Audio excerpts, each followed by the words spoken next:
fariisteen waxay ka wada hadleen qadiyadaha Soomaaliya iyo Eritrea khuseeya qadiyadahaas waxaa lafdhabar u ahaa in la soo hadal qaado xiriirka labada shacbi ka dhexeeya labada shacbi xiriirka ka dhexeeya waxa uu ahaa mid isdhexqaada iskaashi ah degaan wadaag ah halgan wadaag ah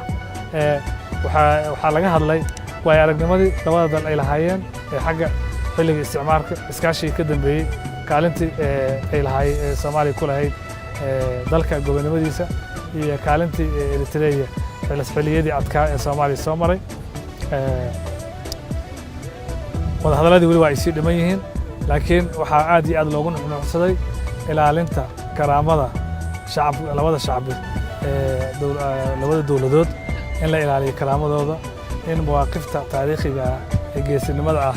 ee labada dal ay ka qaataan qadiyadaha dawliga iyo heer gobolba